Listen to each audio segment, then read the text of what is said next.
খামেনির জানাজায় লাখ লাখ মানুষের ঢল দেখে ট্রাম্পের মাথা নষ্ট। আপনি কি ছিলেন রহস্যময় মোস্তফা? আসসালামু আলাইকুম। ইরান জুড়ে চলা সপ্তাহব্যাপী রাষ্ট্রীয় শোক আর একের পর এক আনুষ্ঠানিকতা শেষে অবশেষে সম্পন্ন হলো ইরানের দীর্ঘ 3 দশকের সর্বোচ্চ নেতা আয়াতুল্লাহ আলী খামেনির দাফন কাজ। কিন্তু খামেনির এই শেষ বিদায়ের দিনে তেহরানের রাজপথে যে অভাবনীয় এবং অভূতপূর্ব জনসমুদ্র দেখা গেছে তা পুরো বিশ্বকে স্তব্ধ করে দিয়েছে। আন্তর্জাতিক সংবাদ মাধ্যম রয়টার্স এবং আল জাজিরার বিশেষ প্রতিবেদন বলছে, খামেনির জানাজায় লাখ লাখ মানুষের এই উপচে পড়া ভিড় এবং আমেরিকার বিরুদ্ধে তাদের আকাশ কাঁপানো স্লোগান দেখে খোদ মার্কিন প্রেসিডেন্ট ডোনাল্ড ট্রাম্পের মাথা ঘুরে গেছে। ওয়াশিংটনের ধারণা ছিল খামেনির মৃত্যুর পর হয়তো ইরানের শাসন ব্যবস্থা ভেঙে পড়বে। কিন্তু এই জনসমুদ্র প্রমাণ করেছে আমেরিকার চাপের মুখে ইরান কতটা ঐক্যবদ্ধ। একই সাথে পুরো বিশ্বের নজর ছিল খামেনির 3 ছেলের দিকে, বিশেষ করে ইরানের পরবর্তী সম্ভাব্য নেতা মোস্তফা খামেনি শেষ পর্যন্ত বাবার দাফনের সশরীরে উপস্থিত ছিলেন, নাকি নিরাপত্তার কারণে পর্দার আড়ালেই রয়ে গেলেন। আন্তর্জাতিক গোয়েন্দা তথ্য ও রয়টার্সের রিপোর্টের ভেতরের আসল সত্য নিয়ে আমাদের আজকের এই বিশেষ ইনসাইট রিপোর্ট। দর্শক, রয়টার্সের ইরান ব্রিফিং এর সর্বশেষ তথ্য অনুযায়ী খামেনির মরদেহ যখন তেহরানের রাজপথ দিয়ে শেষ জানাজা ও দাফনের জন্য নিয়ে যাওয়া হচ্ছিল, তখন পুরো শহর যেন মানুষের সাগরে পরিণত হয়েছিল। লাখ লাখ শোকার্ত মানুষ কালো পোশাক পরে রাস্তায় নেমে আসেন। এই বিশাল মিছিল থেকে ডোনাল্ড ট্রাম্পের নাম ধরে তীব্র ক্ষোভ প্রকাশ করা হয় এবং মার্কিন আগ্রাসনের বিরুদ্ধে সরাসরি কড়া প্রতিশোধের হুঙ্কার দেওয়া হয়। আন্তর্জাতিক রাজনৈতিক বিশ্লেষকরা বলছেন, আমেরিকার গোয়েন্দা সংস্থাগুলো ট্রাম্পকে যে রিপোর্ট দিয়েছিল বাস্তব চিত্র ছিল তার সম্পূর্ণ উল্টো। জানাজার এই অবিশ্বাস্য দৃশ্য এবং ইরানের মানুষের এই চরম মার্কিন বিরোধী মনোভাব দেখে হোয়াইট হাউসে রীতিমতো অস্বস্তি ও আতঙ্ক ছড়িয়ে পড়েছে।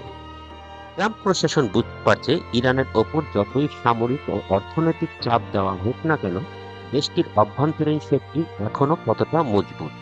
এই ঐতিহাসিক জানাজা ও দাফন অনুষ্ঠানের সবচেয়ে বড় রহস্য ছিল খামেনির উত্তরসূরি এবং তার ছেলে মোস্তফা খামেনিকে নিয়ে।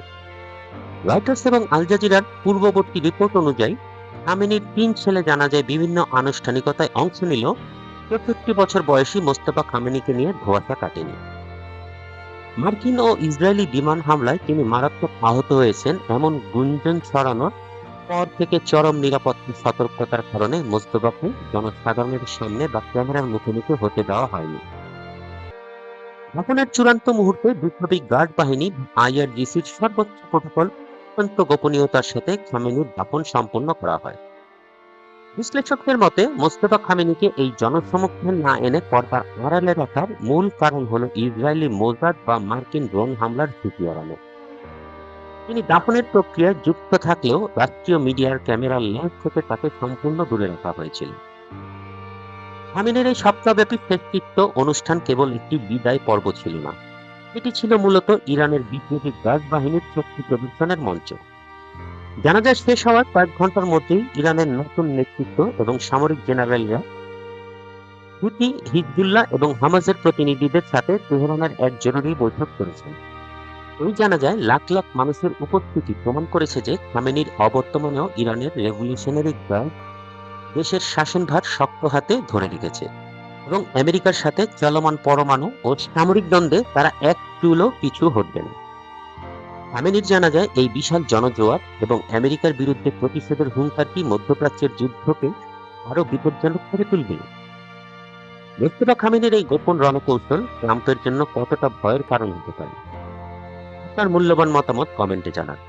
আন্তর্জাতিক রাজনীতির শতভাগ নির্ভুল এবং সম্পূর্ণ বিভ্রান্তি মুক্ত ইনসাইট আপডেট সবার আগে সহজ ভাষায় দেখতে আমাদের বিডি হট নিউজ চ্যানেলটি এখনই সাবস্ক্রাইব করুন এবং সাথে থাকুন। ধন্যবাদ।